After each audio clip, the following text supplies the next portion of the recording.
This podcast is powered by the pros at Paschal Air Plumbing and Electric. Arkansas owned, Arkansas operated. GoPaschal.com. Hey Shane, John Sokoloff with WCBI in Mississippi. Obviously, Juice Wells, transitioned from South Carolina to Ole Miss. Just wanted to know if you had any comments on his departure and what you think he'll bring to the Rebels. Good player. Wish him well, and know he's excited about his time in Oxford. Front row, left side. Hey, Coach. AP Stedham, AP Kelly, as we see at syndicated radio. Coach, coaches evolve, so what's your present philosophy on playing multiple quarterbacks? Strong to quite strong would be the philosophy there. No, we've got a lot of athleticism at the position for sure. We played Lenore Sellers a little bit last year along with Spencer. We did that in the Kentucky game as well. Had a little package for Lenore's. It just so happens that this year we've got multiple quarterbacks, and they all bring an athleticism element that maybe Spencer didn't have, that wasn't part of his game. So I think every Saturday you do what gives your team the best chance to be successful, but we're very fortunate that we have some quarterbacks that have athleticism and bring a running element along with the throwing element to their game. Right side, front row. Mason Young with the Tulsa World. Shane, just curious for your thoughts on video replay being available on the sideline. What are the pros and cons of that, and how are you kind of looking at that going into this season? Pros and cons of what? I'm sorry. Video replay. Yeah. It's going to be a learning experience. We are fortunate in the sense that, or in the fact that, two of our three coordinators on offense and special teams have come from the NFL, so it's not going to be their first experience utilizing it. Joe DeCamillis, our special teams coach, was a longtime NFL coordinator along with Dow Loggins on offense. So they've got some familiarity with it as well. I think it'll be something that I know some teams utilized it in their bowl game last year. So in some of our head coach meetings, we as head coaches discussed it, some of the things they saw, pros and cons from it. And it'll be something that we'll all be trying to do our best to work through in August. We don't get a preseason game or a scrimmage against another team to test it out. The first time we do it, it'll be for real. But it'll be neat to have that technology and be able to continue to find ways to help our players be their very best on game day. Left side, second row. Hey Shane, I think at one of the at one of the welcome home events, you mentioned that one of the big factors of bringing in Mike Shula was that he had worked with Josh Allen, is what you said, and Norris kind of fits that. Can you describe your thinking in that and bringing him in and what he can do for Lenoris? Yeah, I mentioned with Coach Shula, he had worked with Cam Newton in Carolina, and then he had worked with Josh Allen most recently with the Buffalo Bills. And, regardless of where Coach Shula had been or who he had most recently worked with, I would have wanted to bring him on our staff, period. I mean, he was the head coach at Alabama when I was an assistant coach at Mississippi State, and have known him for a long time. Obviously, we're both sons of coaches. No one has won more games in the NFL than his dad. So just an immense amount of respect for him as a player and, him as a coach in college, and then him as a person. But then when you start talking about bringing him in and you look at his background and what he was able to do with Cam Newton and the Panthers when they went to the Super Bowl, what some of his work with Josh Allen and what Buffalo has done with Josh Allen, being a big body that can run and throw both. He's been great, been a guy that's helped Dow Loggins in our offensive staff room a lot. You're talking about a guy that has called plays in the SEC and called plays in the NFL in his career. So he's been a welcome addition to our staff and brings a lot of great ideas to the staff as well. On the aisle on the right. Coach D. Jackson, CBS 42 in Birmingham. You mentioned your dad, and over the year or so, you guys were honored in Birmingham with the Saban Award. Can you talk about that and what Coach Saban has meant to you and what it was like for you and your family to be honored? And secondly, while I've got the mic, if you could give us a little background of what Robbie Ashford brings to the table for you guys this year as well. Yeah, first of all, with Coach Saban, it was an immense honor for my dad to be honored with the Saban Award and be able to fly over there for the night and be in Birmingham together as a family. Obviously, anytime you see your dad get honored with an award, it's pretty cool. But to be honored by Nick Saban was extra special, just because the immense amount of respect my dad has for Coach Saban, but what I have for him as well. You know, it was different walking into SEC head coach meetings for the first time in February back in Birmingham and him not being in that room because of what he's meant to college football and how much respect I have for him. And now he's one of you guys here at this event also. So that was a really cool night, and thanks to Coach Saban and Terry for honoring my dad on that. And then Robbie Ashford. Robbie has really grown and done a great job since he came to our program in January from Auburn. You talk about a guy that's a great young man, extremely athletic, you know, hence his baseball career, what he's done as a football player. He started games at the SEC. He's come in and he's helped make Lenoris Sellers better, and Lenoris has helped make Robbie better. And just a really great addition to our program, great personality, great energy, and has done a really good job helping us get better already on and off the field. On the aisle, left. Colin Kennedy, 24/7 Sports. Shane, last year at SCA's coaching school, you talked a little bit about how you learned recruiting lessons at Oklahoma and then brought that to South Carolina. You mentioned you've had a lot of recruiting success now at SC. So what were some of those lessons you learned at Oklahoma as a recruiter, and how have you applied them now at South Carolina? Yeah, it was good for me going to Oklahoma just because, you know, I was coming from Georgia at the time, huge state, tons of Power 5 football players that are coming out of high school football programs in the state of Georgia. Not as many coming out of the state of Oklahoma. It just is what it is. And it was a program, or is a program, that location-wise in the country, that you're in the middle of the country. So you can hop on a plane and be in California in about the same amount of time that you could hop on a plane and be in Washington, D.C. And I may get on a plane and fly to Washington, D.C. to go see Caleb Williams, and Cale Gundy may have been getting on a plane to fly to California to see, I don't know, Grant Calcaterra or somebody. So just the ability to recruit nationally, but being with Lincoln Riley and then that recruiting team is just a new way of doing things, new way of seeing things, just at a program not like Georgia, because that's where I was coming from, like I said, most recently. And then being in a state that, and this isn't knocking South Carolina football, I'm not saying that, it's facts. The population in the state of South Carolina isn't what the state of Texas is, and it isn't what the state of Georgia is. So therefore, there's fewer Power 5 players coming out of the state of South Carolina each and every year than, you know, Texas and Georgia and California. A lot of states can say that. So being able to be creative on recruiting outside your state, like we had to do at Oklahoma, was beneficial for me coming back to South Carolina also. Front row. Shane, Brent's entering year 3 at Oklahoma. Can you talk just about the importance of year 3 and for you year 4 of just building that foundation, entering those year 3, year 4 in building your program at South Carolina and what Brent's doing at Oklahoma? Yeah, great question. It's when you go into year 3, it's obviously more and more your team, and the guys that maybe stayed behind have moved on. We've still got a lot of guys in our program that I think I just said it in the other room. It's over 12 players, I think, that were here since 2020. You know, so we've got a lot of guys that I didn't recruit that are still here.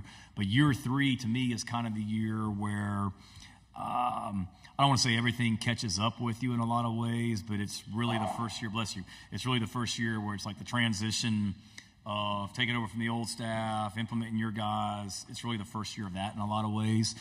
I knew last season that going for us, you know, our depth, I haven't analyzed Oklahoma's roster from top to bottom, but I knew for us going into last season, our depth wasn't where we needed it to be at every single position just because of, you know, COVID, attrition in recruiting, whatever it might be. And I knew if we could stay healthy, we had a chance to have a really good year. We weren't able to stay healthy, and the year didn't go the way that we wanted. But we got a lot of young players' experience and things like that as well. So I believe for him, year 3, I'm sure he dealt with some attrition when Lincoln left, and he had to come in and utilize the portal and also high school recruiting. And this is a year that, you know, those guys that you first brought in, they're now going into their 3rd year of the program. He's recruited really, really well. Those are going to be young players on this year's team like we have. But then you also got we do a summer scouting report on on every team. So we did do Oklahoma back in June as a staff, and I'm going through the roster, and I'm like, oh man, like Woody's still there, and there's Ethan. I can remember recruiting Ethan, us as a staff. So you've got guys that were there when he got there, but there's just not as many. But it's more his guys, and it's really laying the direction and the narrative for where they want to go going forward. On the aisle. Hi, Britton Ross, OU Nightly. I was just wondering, is there any kind of like emotion that you may feel whenever you guys return to Norman this fall? And then what do you think you're going to tell your team to kind of expect as they take the field? On the field, you'll play, physical, tough football team, obviously being led by Coach Venables. You're going into one of the greatest venues in college football. I don't think the buses come in by the Heisman trophies, but it's pretty cool. When I work there, you drive to work every day and you drive past all these Heisman Trophy statues. So, that's not normal at a lot of places. So I think we don't talk a whole lot about the venue or the atmosphere. They'll be excited to go out there as well and play a really good team. Emotions, I don't know. I've got some great memories from my time in Norman, some great friends that I made during my time there. So appreciative to Joe Harris and Joe Castiglione and Lincoln Riley for giving me an opportunity to go to Norman. We grew as a family, had a great time living there. I sit it in the other room. My kids are disappointed that it's an early kickoff because they had all these plans for Saturday that they wanted to do. Now they don't get to because it'll be an early kickoff. But it'll be emotions just going into a place that I spent 3 years and had a great time. I'll be in that visiting locker room. The only time I was in there was Coach Riley kicked the team and coaches out of our locker room because we weren't keeping it clean one year, so he made us all dress for a week of practice in the visiting team locker room, so it won't be my first time in the locker room over there. But it's just a great venue and great place with great people, and it'll be exciting going back there. But, once you get to Saturday and the game kicks off, it's all about the players and trying to focus on how to help them be successful. Second row. Coach Beamer, Corey LeBounty, WNSP 105.5, Mobile, Alabama. A year ago, I talked to you about Dawn Staley and the way that she affects recruiting, and that was prior to her going into an undefeated season. What's the best advice that you continue to get her and how she's continued to help you in your recruiting process? Best advice I give her or she's giving me? Both I don't know ways. if I'm giving her much advice. No, she's a great friend. Literally just traded some texts with her a couple days ago about some stuff. Dawn's fantastic. It's great for me to be able to just watch her coach, learn from her, go and watch her teams practice. Even last season, early on, I called and talked to her about some things, just not, coaching is coaching, coaching is teaching, and it may be different sports, but there's a lot of similarities. So there's a lot of things that I've learned from her, and she's a great friend. She's willing to do anything to help our program. We had a junior day back in January where we had about 20 recruits coming on campus, and I think 8 of them requested meetings with Dawn Staley. And it was in the middle of her season, so we had to reach out to her like, would you have time to meet with 8 football players? And I think she had a game the next day, and she's like, yeah, sure, whatever. She would come to she was involved in some of our recruiting weekends this year. She's been to my house to help with a recruit in the past, but we're also she doesn't need my help, but she's asked me a couple times over the years to help her, with a recruit that might be on campus, and I'm willing to do whatever I can. So it's a great resource for me to have a coach like that's a colleague, to have a boss in Ray Tanner that won national championships as a baseball coach. We're all about South Carolina being great, and not, I've been part of some teams or some schools where it's very territorial. The football coach is all about the football team, and the tennis coach is all about tennis, but not at our place. It's a great environment where we all support each other, and Dawn's right at the top of that. Last 2 questions will go here, then in the back. Coach Beamer, Wyatt Nunn, County 8 News. You guys welcomed the Missouri Tigers to Williams-Brice in Week 12. What do you see in the team this year, and how can you plan to bring the Mayor's Cup back to South Carolina? What do I see in Missouri's team, or what do I see in our team? And Missouri and Eli Drinkwitz, the squad. Obviously, they had a great year last year. That's late in the year, so we'll really dive into them. We did a brief introduction on them in the summertime in our summer scouting reports, but Coach Drinkwitz obviously did a great job, And I know they're very hungry to build upon last year and show that last year wasn't just a flash in the pan. 1 year, they're eager to compete for championships. And obviously, I know they lost the running back, but they bring a lot of great players back as well. And they've done a good job against us the last 3 seasons. So I know Daniel Rickeman, the mayor of Columbia, is eager to try and get that trophy back to the Columbia, South Carolina. And we've got a big challenge and looking forward to that one as well. Was there a second part? I'm sorry. Is that good? Okay. All right. Gotcha. Last question in the back. Coach Ed Daniels, WGNO New Orleans. We've seen Spencer practice several times in OTA's minicamp. I'm wondering if you stay in touch with him. What has he told you about the NFL experience? And why do you think his game will translate pretty quickly to the NFL? Because it's obvious the Saints do. Yeah, absolutely. I don't mean to hijack your show. Can he pass that mic to Ralph back there too? Because Ralph came and interviewed me at Virginia Tech back in like 2012. So he, some may say I'm still a slap, but he really interviewed me when I was a slap young coach as well. Spencer will do a great job. He's I do keep in touch with him. Obviously, we had 3 years together or 2 years together at Oklahoma. Somebody I think the world of. He and his family both. So really proud of him. He's excited about the opportunity in New Orleans. Feels like he's going to a great place. There's a lot of people in that organization that I think very highly of. I'm excited for Spencer to be with them as well. And I know from talking to Spencer and talking to people within the Saints organization, they were very much like you, very pleased with what they saw from him during OTAs and eager to get started with training camp with him. Sorry. No, okay. Thank you, Shane. Ralph Russo from the Associated Press. This is kind of a big picture question. You know, there's some new rules coming in about coaches and analysts and what they can do. So it's almost going to be like an unlimited coaching staff. I'm wondering how much you have thought about that in relation to this idea that we are also now going to be paying players, an allocation of resources. So when you think about what your coaching staff could be, and then what that relates to, maybe would you give a little on the coaching staff side if it means putting more on the player side? It's a complicated question, but I'm wondering what your thoughts are on those things. No, it's a great allocation of resources. Yeah, no, it's a great question. I think you're going to see teams get really creative in how they do that. I do believe the NCAA, Ralph, has done a really good job of structuring it where teams can't use that rule to gain too much of an unfair advantage from a recruiting standpoint in a lot of ways. They're going to be coaches. Me personally, and not that this is right, I've always been kind of a less is more kind of guy in a lot of ways.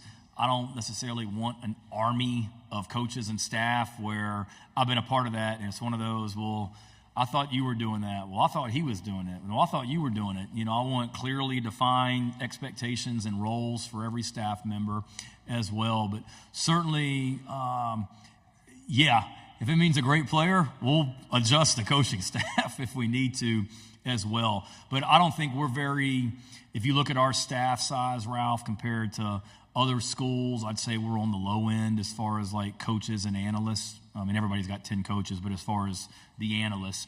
But I've tried to be very strategic and thorough about who those analysts are and not just hire a guy to hire somebody. I mean, we have Mike Shula, longtime coach in that role. We have Kevin Hubbard, who's a former defensive coordinator at a Division III school in that role. We've got some really good young coaches in that role, you know. So I think I'm going to continue to learn more about it, how we can best allocate resources to make our program successful. And certainly at the end of the day, it's about the players on the field for sure. BetOnline is your #1 source for all your betting needs. Get the latest odds, lines, and matchup reports for baseball, boxing, golf, and more. BetOnline continues to be the fastest and easiest way to place your wagers, including live betting and your favorite casino and card games available to play right from your phone. Head to the website or use your mobile device to sign up today and get in on the action. Remember to use our promo code BELIEVE, that's BLEAV, for your 50% welcome bonus on your first deposit. Bet online, where the game starts.